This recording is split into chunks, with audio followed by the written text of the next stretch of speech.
Can they prove that he had access to it? You know, I just kind of expected this fight, and it was teed up for trial. So recently they had moved to continue the trial. The trial got set for July 20th. And just 2 days ago, I noticed that a notice of hearing was filed for what? For a plea for Baby Max. We had heard that he was set to enter a plea. But what some people didn't realize is so is Jaaybo. His attorney filed a notice of hearing saying, hey, June 4th, 10 a.m., Jaaybo's going to be entering a plea. Now, in federal court, you do get sentencing is based on loosely and maybe not loosely based on the federal sentencing guidelines and where you fall in this range. And you do get extra points or a potential reduction for acceptance of responsibility. So it is always in federal court a big roll of the dice to go to trial because you lose certain points that you get for accepting responsibility ahead of time. And you lose that if you roll the dice and go to trial. So you're automatically going to be sentenced to more if you're found guilty because you don't get that reduction for acceptance of responsibility. But given this backdrop and given the fact that he was just a passenger in the vehicle and nothing like actually found on him, I thought maybe there'd be a fight there. And it's not typical that they're going to enter a plea and have an agreement with the prosecution. Okay, it's going to be this. Sometimes you can agree to where it's going to fall, what guideline range.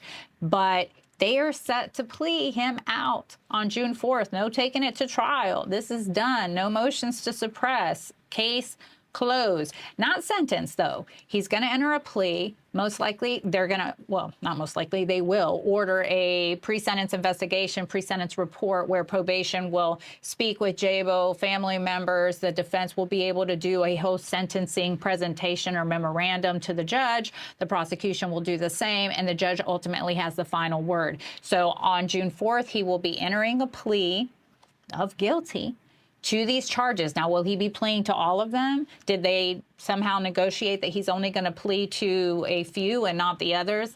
I don't know. I doubt it, but we'll see. And one thing about opportunities is that they don't come around every day. For a lot of artists, especially those who come from difficult environments, getting a second chance at life is rare. That's why the situation involving EBK Jaaybo and EBK Baby Max has so many people paying attention right now.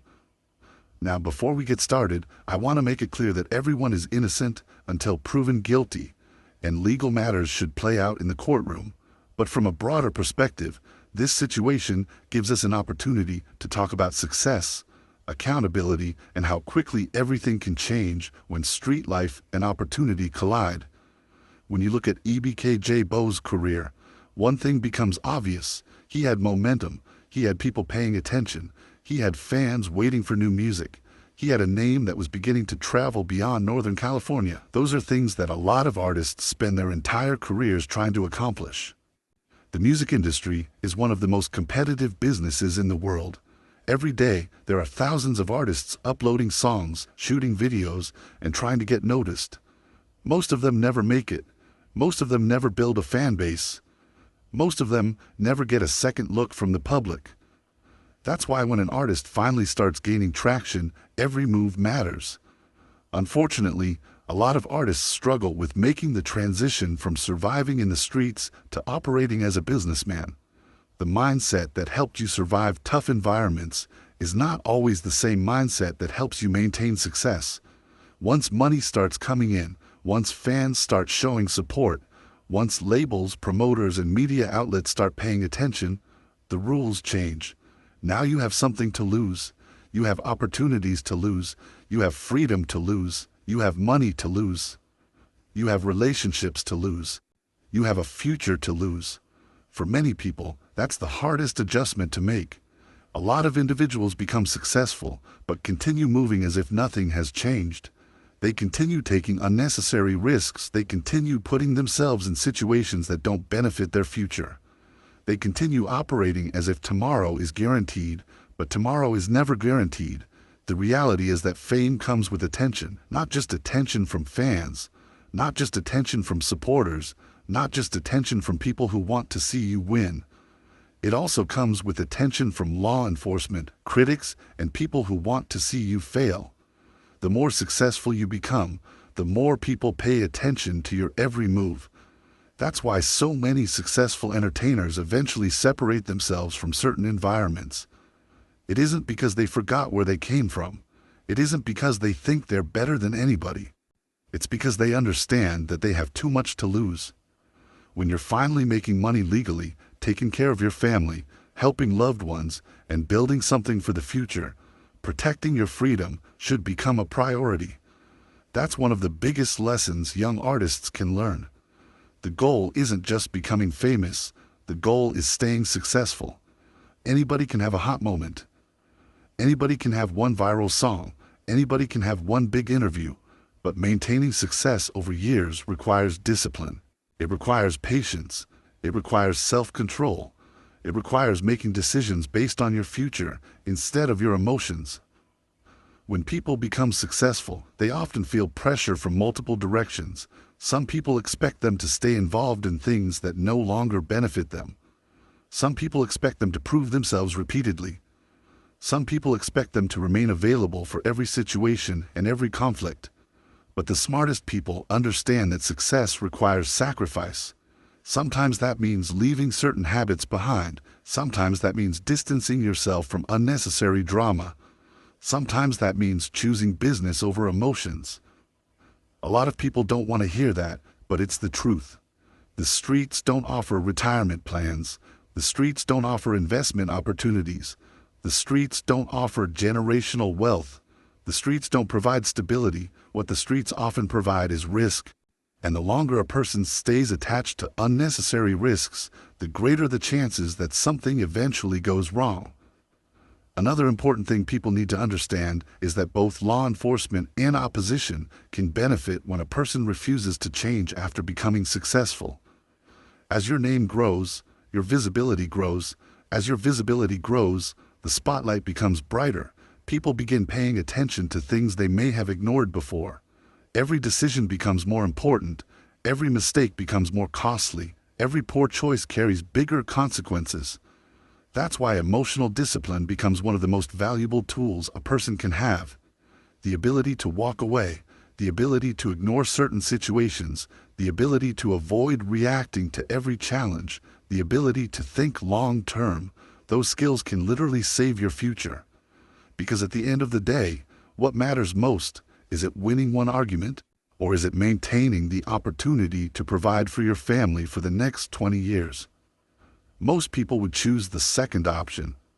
And that's exactly why successful individuals often move differently. They understand that freedom has value. They understand that peace has value.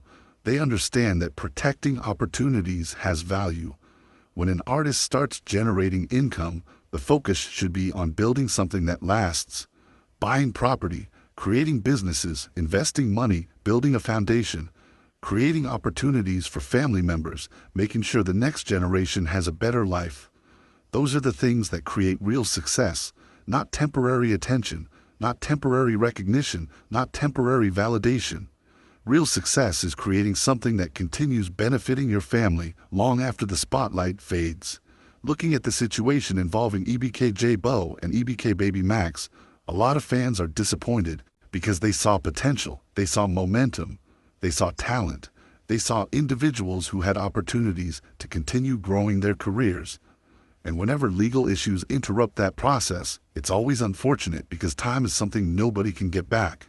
The music industry moves fast, fans move on, new artists emerge, new trends appear, algorithms change, attention shifts, an absence of several years can completely alter the trajectory of a career. That's why protecting your freedom is just as important as building your fan base. Without freedom, everything becomes more difficult. Without freedom, opportunities become limited. Without freedom, momentum can disappear. If there's one lesson that young artists should take away from situations like this, it's that success requires a different mindset. Once the opportunity arrives, protect it. Once the money starts coming in, protect it. Once your name starts growing, protect it. Because opportunities are hard to get and easy to lose. Final thought, every artist dreams about making it out. Every artist dreams about reaching a level where they can help their family, buy property, create wealth, and leave a legacy. But reaching that level is only half the battle. The other half is staying there. The people who win long-term are usually the people who understand that discipline is more valuable than pride, patience is more valuable than emotion, and freedom is more valuable than temporary validation. Hopefully every young person watching this video can learn from situations like this and understand that once opportunity knocks, protecting that opportunity should become the #1 priority.